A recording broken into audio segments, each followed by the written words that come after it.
안녕하세요. 리아드입니다. 이 영상이 제 채널의 첫 영상인데요. 첫 영상으로는 차를 구매할 때 신차보다 중고차를 사는 걸 추천하는 이유에 대해서 얘기를 해볼까 해요. 신차 같은 경우는 인수를 받고 문 여는 순간 차량 가격의 한 5에서 10%가 떨어진다고 봐야 하죠.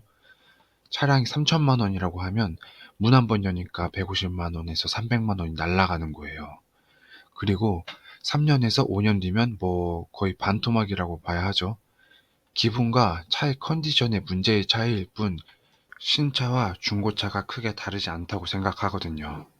요새는 차량 관리에 대한 정보가 넘쳐서 어느 정도 차 관리도 되는 편이고, 렌트카가 아닌 이상 신차 사신 분들은 어느 정도 아껴주면서 타잖아요.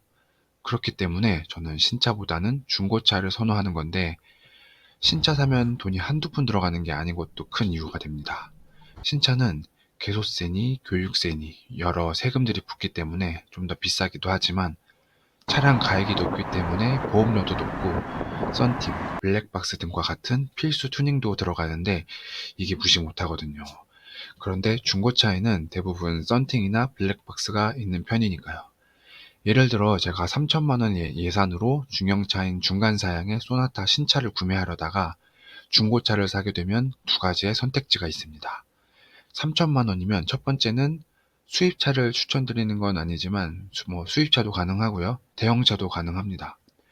두 번째는 중고의 상위 사양의 소나타를 구매가 가능하겠죠. 하지만 좀 지난 연식과 키로수에 따라서는 1천만 원도 아낄 수 있을 겁니다. 중고차 구매를 꺼려 하시는 분들이 여러 가지 이유가 있지만, 남이 타던 거 타기 싫다 같은 기분적인 부분들은 빼고 말을 해보자면 어디가 고장날지 모른다와 같은 정비적인 부분들에 대해서 걱정들을 많이 하시잖아요. 하지만 중고차로 구매했을 경우 갑자기 막 엔진 미션이 망가지는 경우가 아니고서는 새 차와의 가격 차이로 아낀 돈이면 정비를 하고도 아주 많은 돈이 남을 겁니다. 사실 자잘한 정비 비용들은 들 수 있겠지만, 엔진이나 미션 등 수리가 많이 되는 고장의 같은 경우는 정말 드물게 일어나는 일이거든요. 엔진이나 미션에 문제가 있다 해도 5년 10만 킬로는 보장이 되기 때문에 그 이하의 중고차들을 사면 이것도 어느 정도 보완이 되는 부분이고요.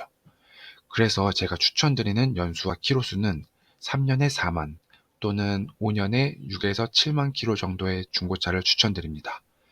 3년에 4만 킬로의 차들은 일반 부품들의 보증 기간이 지나면서 차량가가 한번 크게 떨어지는데, 대부분의 차주님들이 보증 기간이 지나기 전에 센터에 들려서 문제가 있는 부분들을 정비하시거든요.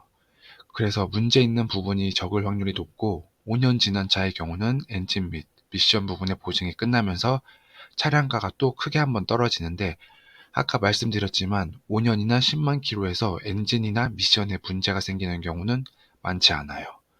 중고차를 샀는데 엔진이나 미션에 문제가 있다. 그건 정말 운이 없으신 경우예요. 물론 내 차에 그런 문제가 생겼다 하면 나에게는 100%인 확률이지만, 그런 경우는 정말 드뭅니다. 그렇기 때문에 내가 차를 좀 가성비 있게 타고 싶다 하시면 5년에 6만에서 7만 킬로의 차량을 구매하시면 좋을 것 같고, 어느 정도 보증을 남겨놓고 그래도 신형에 가까운 차를 타고 싶다 하시면 3년에 4만 킬로 정도의 차량을 구매하시는 게 좋지 않을까 말씀드립니다. 아니면 본인이 다이하는 것을 좋아한다, 손재주가 좀 있다 하시면 7에서 8년, 12만 킬로에서 15만 킬로의 차량도 나쁘지 않아요. 제가 이 경우인데 이건 나중에 장단점을 말해 보겠습니다. 첫 영상은 여기서 마무리하고요. 앞으로 여러 가지 얘기들을 해볼까 해요. 유지비나 신차 얘기, 정비 관련, 사고 관련, 추천 중고차 등등이요. 차를 구매하고 운용하는 데 있어서 조금이나마 도움이 되길 바라겠습니다. 그럼 이만.